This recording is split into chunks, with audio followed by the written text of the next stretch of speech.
सभी को trick centre की ओर से नमस्कार। आज हम आपको बताने जा रहे हैं कि इम्पोर्टेंट जीएस क्वेश्चन, जो भी जीएस क्वेश्चन आपके एग्ज़ाम में आए हुए हैं, सिर्फ उसी को आपको बताना है, उसी को याद करवाना है। जितने भी जीएस क्वेश्चन आए हुए हैं, हर रोज़ हम वीडियो डालेंगे, हर रोज़ आप उस वीडियो को देख के याद कर सकते हैं। तो चलते हैं, जीएस क्वेश्चन को हम याद करवाते हैं। पहला है कि एनिलिडा ग्रुप में कौन कौन से आते हैं। तो एनिलिडा ग्रुप में कौन कौन से आते हैं, इसको याद करना है। तो एनिलिडा को पहले हमको समझना पड़ेगा कि एनिलिडा क्या है।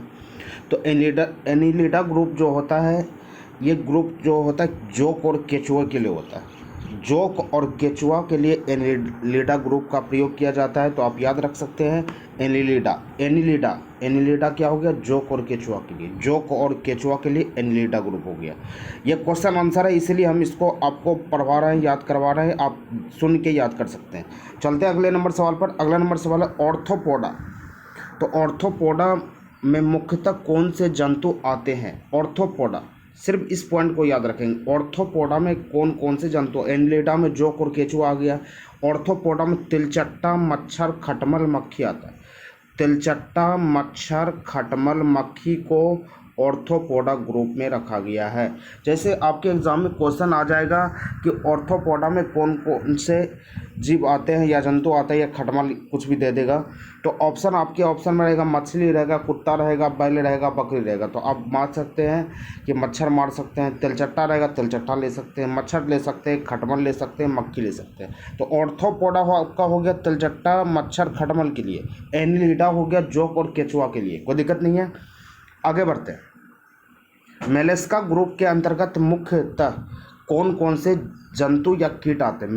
मेलेस्का, तो इसको घोंघा और सीपी के लिए किया गया है। घोंघा और सीपी, तो आप याद रख सकते हैं मेलेस्का, घोंघा और सीपी के लिए किया गया है।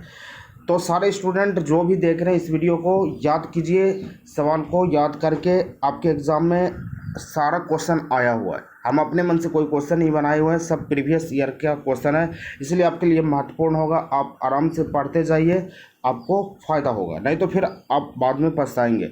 टाइम बीत जाएगा तो फिर दिक्कत होगा। आप ध्यान से पढ़ते जाइए जो हम करवा रहे हैं। आगे कि मनुष्य का पाचन क्रिया कहाँ से प्रारंभ होता है। मनुष्य का जो पाचन क्रिया, पचना जो शुरू होता है, वो मुंह से ही शुरू हो जाता है। आप मुंह में खाना चबाना शुरू करते हैं, वहीं से पचना शुरू हो जाता है। तो आपके एग्ज़ाम में आएगा कि मनुष्य में पाचन क्रिया कहाँ से शुरू होता है, मुंह से शुरू हो जाता है। अब बोल सकते हैं फटाफट। आगे बढ़ते हैं। सिराओं द्वारा कौन सा रक्त प्रभावित होता है।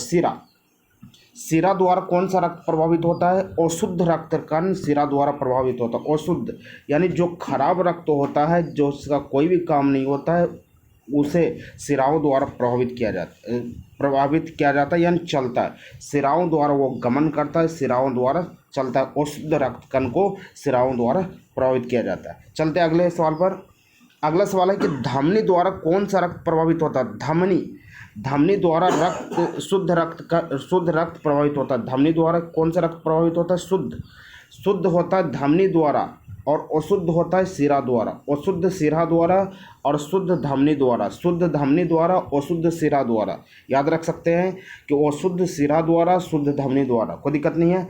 एक बार फिर से ऊपर से आपको याद करवाते हैं।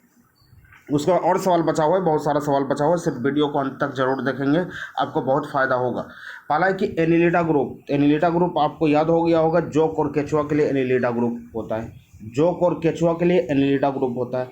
ऑर्थोपोडा तिलचट्टा, मच्छर, खटमल, मक्खी के लिए होता है। ऑर्थोपोडा ग्रुप होता है। ऑर्थोपोडा ग्रुप तिलचट्टा, मच्छर, खटमल, मक्खी के लिए ऑर्थोपोडा। कोई दिक्कत नहीं है।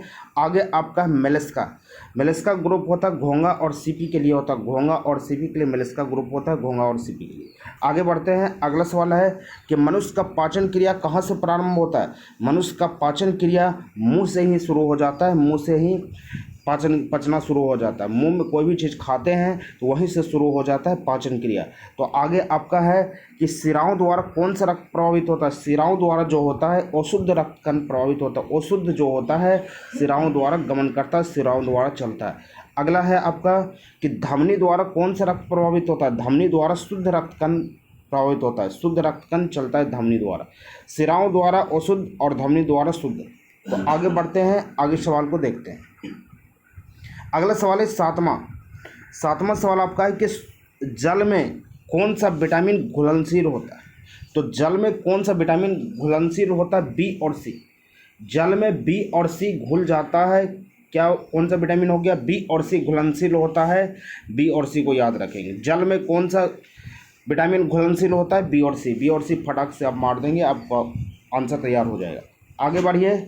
आगे सवाल है आपका कि ग्लूकोज बिना ऑक्सीजन की उपस्थिति में मांसपेशियों में प्रतिक्रिया कर क्या बनाता है? प्रतिक्रिया कर क्या बनाता है? तो ग्लूकोज जो है ऑक्सीजन की उपस्थिति में मांसपेशियों में प्रतिक्रिया कर क्या बनाता है? लैक्टिक अम्ल बनाता है। क्या बनाता है? लैक्टिक अम्ल बनाता है। इसको याद रखेंगे।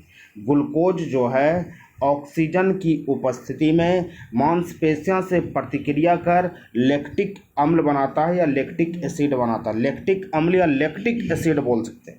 आगे बढ़ते हैं। अगला सवाल है कि मूत्र का पीएच मान कितना होता है? तो मूत्र का पीएच मान 6 होता है, ये याद रखेंगे। मूत्र का पीएच मान कितना होता है? 6 होता है, इसको याद रखना है। मूत्र का पीएच मान 6 होता है। आगे बढ़िए। पौधे के लिए सबसे अच्छा उर्वरक क्या होता है? ये गलत लिखा गया है, हम बोल देते हैं यहाँ पर वो सबसे अच्छा उर्वरक होगा। सबसे अच्छा उर्वरक कौन है, यानी सबसे अच्छा खाद क्या होता है? यह है कंपोस्ट। कंपोस्ट क्या होता है? जैसे कि गाय भैंस बकरी का जो होता है मलमूत्र होता है, उसको एक जगह जमा करके जब वो सड़ जाता है तो उसको दे देता है पौधों में। तो पौधों में देने से होता क्या है, वो कंपोस्ट की तरह इस्तेमाल होता है और बहुत अच्छा वो फ़ायदा देता है, यानी पौधे को मजबूती देता है, पौधे में वृद्धि करता है कंपोस्ट। तो याद रखेंगे कि पौधे के लिए सबसे अच्छा उर्वरक क्या है? ये बड़ा नहीं होगा, यह उर्वरक होगा। सभी को याद रखेंगे, उर्वरक होगा। ये गलत प्रिंट हो गया। तो आगे बढ़ते हैं। आगे आपको याद करवाते हैं। पेट्रोलियम किस प्रकार के चट्टान में पाया जाता है? पेट्रोलियम जो है किस प्रकार के चट्टान में पाया जाता है? याद रखेंगे, अवसादी चट्टान। पेट्रोलियम किस प्रकार के चट्टान में पाया जाता है? अवसादी चट्टान। पेट्रोल जो होता है जिससे डीजल गाड़ी जो भी चलता है वो अवसादी चट्टान से प्राप्त किया जाता है। अवसादी चट्टान किस चट्टान से? अवसादी चट्टान से प्राप्त किया जाता है। पेट्रोलियम अवसादी चट्टान से प्राप्त किया जाता है। आगे बढ़ते हैं कि गुब्बारे को उड़ाने के लिए काम में लाने वाले कौन सा गैस होता है? मेला में आप देखते होंगे कि गुब्बारा उड़ता है, बिना उसको फूके वो उड़ना शुरू करता है और आसमान में बहुत दूर तक चला जाता है। तो ये हीलियम के कारण होता है। हीलियम गैस के कारण गुब्बारा उड़ना शुरू होता है, वो उड़ते हुए चला जाता है। तो आप याद रखेंगे कि गुब्बारा को उड़ाने के लिए कौन सा गैस का प्रयोग किया जाता है। आपके एग्जाम में आएगा तो आप बोल सकते हैं हीलियम गैस।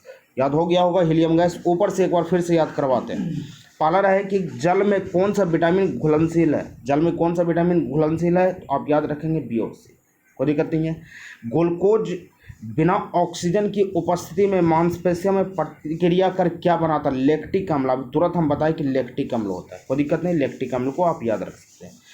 आगे है मूत्र का पीएच मान कितना होता है? 6 होता है। सिर्फ आप सुनते जाइए, आपको याद हो जाएगा। आपके लिए ये सुविधा बनाया गया है कि सिर्फ सुन के आप याद कीजिए। पढ़ने में आपको तो टाइम मिलता नहीं है, तो सिर्फ सुन के आप याद कर सकते हैं। आगे चलते हैं। पौधे के लिए सबसे अच्छा उर्वरक कौन है? कंपोस्ट। पौधे के लिए सबसे अच्छा उर्वरक कौन सा होता है? कंपोस्ट। पौधे के लिए सबसे अच्छा उर्वरक कंपोस्ट। आगे बढ़ते हैं। पेट्रोलियम किस प्रकार के चट्टान में पाया जाता है? तो पेट्रोलियम अवसादी चट्टान में पाया जाता है। आपको याद हो गया होगा अवसादी चट्टान, कोई दिक्कत नहीं है। गुब्बारे को उड़ाने के लिए कौन सा गैस का प्रयोग किया जाता है? गुब्बारे को उड़ाने के लिए हीलियम गैस का प्रयोग किया जाता है। गुब्बारे को उड़ाने के लिए कौन सा गैस? हीलियम गैस का प्रयोग किया जाता है। आगे बढ़ते हैं, आगे याद करवाते हैं। अगला पॉइंट पर हम चलते हैं। अभी और सारा सवाल है, ध्यान देंगे। आगे है डीडीटी का प्रयोग किस रूप में किया जाता है? डीडीटी जो होता है कीटनाशक, जैसे है कि कीड़ा मकोड़ा को मारने के लिए डीडीटी का प्रयोग किया जाता है। जैसे फल सब्जी में जो किसान जो देता है वो डीडीटी देता है, इससे कीड़ा मकोड़ा कीटनाशक है, यानी कीट सब मर जाता है। डीडीटी का प्रयोग कीटनाशक के लिए किया जाता है, आप याद रखेंगे। डीडीटी कीटनाशक के लिए। आगे बढ़ते हैं। एथेनॉल के अत्यधिक सेवन से कौन सा अंग प्रभावित होता है? एथेनॉल से अत्यधिक सेवन से यकृत प्रभावित होता है। ये एथेनॉल के अत्यधिक सेवन से यकृत प्रभावित होता है, यहाँ नहीं लिखा हुआ, हम लिख देते हैं यकृत। एथेनॉल, एथेनॉल के अत्यधिक सेवन से कौन सा अंग प्रभावित होता है? यकृत। आप याद रखेंगे, एथेनॉल के अत्यधिक सेवन से कौन सा अंग प्रभावित हो गया? यकृत। यकृत हो गया, आपका आंसर तैयार है, यकृत। आगे बढ़ते हैं, आगे है सभी अम्लों में अनिवार्य रूप से पाए जाने वाला पदार्थ कौन सा होता है? यानी जितने भी अम्ल है, एसिटिक अम्ल हो या कोई भी अम्ल हो, सभी अम्ल में अनिवार्य रूप से पाए जाने वाला कौन सा पदार्थ है? यानी कि सारे अम्ल में कौन ऐसा चीज़ है जो कि सब चीज़ में पाया जाता है? वो है हाइड्रोजन। H2 जो होता है सभी अम्लों में पाया जाता है। जो भी अम्ल हो, जितने प्रकार के अम्ल हो, सभी में हाइड्रोजन पाया जाता है। आप याद रखेंगे हाइड्रोजन किस में पाया जाता है? कौन से अम्ल में? सभी अम्ल में हाइड्रोजन पाया जाता है। आपको याद हो गया होगा, सभी अम्ल में हाइड्रोजन पाया जाता है। आगे बढ़ते हैं, आग लगने तथा फैलने की कम संभावना किस वस्त्र में होती है? किस वस्त्र में होती है? वस्त्र यहाँ होगा, यानी किस कपड़ा में होती है? यानी जो आग जो लगता है, आग लगता है तो वो फैलना शुरू होता है। तो कौन सा कपड़ा आप पहनेंगे जो कि आग कम लगेगा और फैलेगा कम? वो है सूती वस्त्र। यानी सूती वस्त्र आप पहनेंगे, सूती कपड़ा जो पहनेंगे उसमें आग कम लगने का चांस होता है और फैलता कम है। और इसके अलावा कोई दूसरा चीज़ पहनिए, दूसरा कपड़ा पहनिए, वूलन कपड़ा पहनिए, उसमें आग फैलता है। तो आग कम फैलने वाला कौन सा वस्त्र है? सूती वस्त्र। कोई दिक्कत नहीं है। आगे बढ़ते हैं, लोहा सबसे प्रचुर मात्रा में पाया जाता है। यानी लोहा सबसे ज़्यादा किस में पाया जाता है? हरी साग सब्जी में लोहा सबसे ज़्यादा पाया जाता है। हरी साग सब्जी में कौन सा सबसे ज़्यादा पाए जाने वाला कौन है? लोहा। हरी साग सब्जी में लोहा सबसे ज़्यादा पाया जाता है, प्रचुर मात्रा में लोहा पाया जाता है। कोई दिक्कत नहीं है।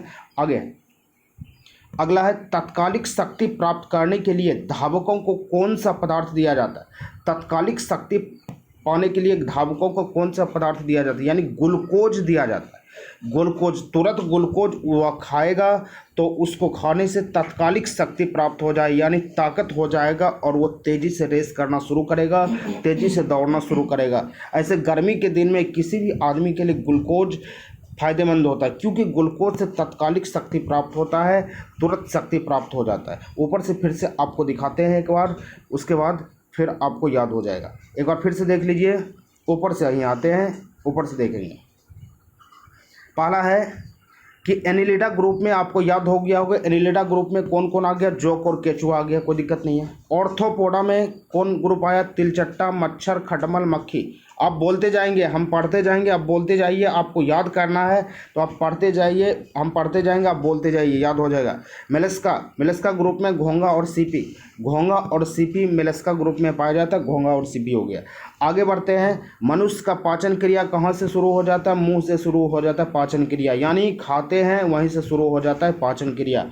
आगे बढ़ते हैं, अगला सवाल है, सिराओं द्वारा कौन सा रक्त प्रभावित होता है? सिराओं द्वारा अशुद्ध रक्त कण, जो अशुद्ध होता है सिराओं द्वारा चलना शुरू होता है, यानी प्रभावित होता है। धमनी द्वारा कौन सा रक्त प्रभावित होता है? धमनी द्वारा शुद्ध रक्त कण प्रभावित होता है। धमनी द्वारा कौन सा रक्त प्रभावित होता है? शुद्ध रक्त कण प्रभावित होता है। और याद रखेंगे, ये ट्रिक सेंटर सुल्तानियन की तरफ से दिया जा रहा है आपको। तो अगर जो भी स्टूडेंट को ट्रिक सेंटर सुल्तानियन में ऑफलाइन क्लास करना है तो वो आके अपना एडमिशन करा सकते हैं, या जिसको ऑनलाइन पढ़ना है वो ऑनलाइन पढ़ सकते हैं ट्रिक सेंटर सुल्तानियन में। और नीचे इसका फ़ोन नंबर भी दिया गया है, फ़ोन नंबर पर भी संपर्क कर सकते हैं। आगे है आपका, जल में घुलनशील विटामिन कौन सा होता है? जल में घुलनशील विटामिन कौन सा होता है? बी और सी। जल में घुलनशील विटामिन कौन सा होता है? बी और सी। कोई दिक्कत नहीं है।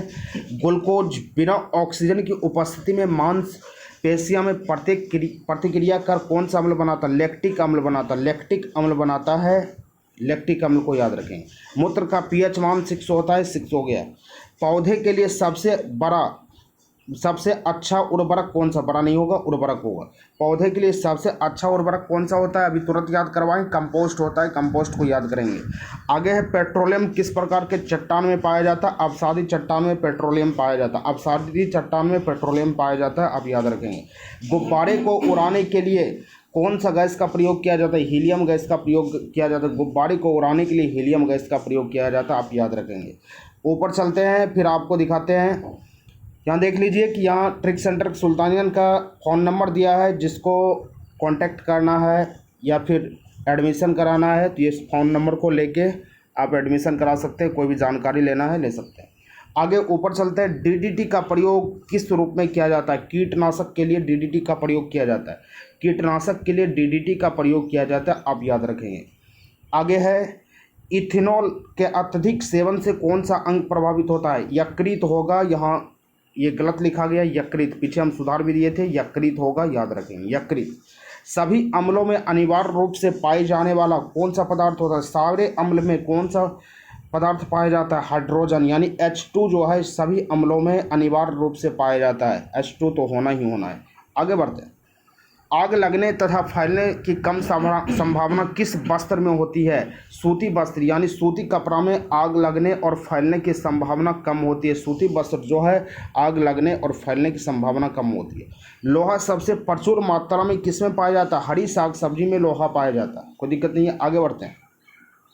तात्कालिक शक्ति के लिए धावकों को कौन सा पदार्थ लेना चाहिए? ग्लूकोज। तात्कालिक शक्ति के लिए धावकों को ग्लूकोज लेना चाहिए, ग्लूकोज से तात्कालिक शक्ति प्राप्त हो जाएगा। उम्मीद करते हैं कि सारा चीज़ आपको याद हो गया होगा। आगे हम कल नए वीडियो लेके आएंगे, इसको एक बार फिर से रिपीट कर लिए ताकि आपको याद हो जाए। अगला वीडियो, अगर ये वीडियो आपको पसंद आ गया होगा और नए इस चैनल पर हैं तो चैनल को सब्सक्राइब कर लें और ग्रुप में शेयर कर दें। और नेक्स्ट वीडियो के लिए हम कल मिलते हैं, तब तक के लिए जय हिंद।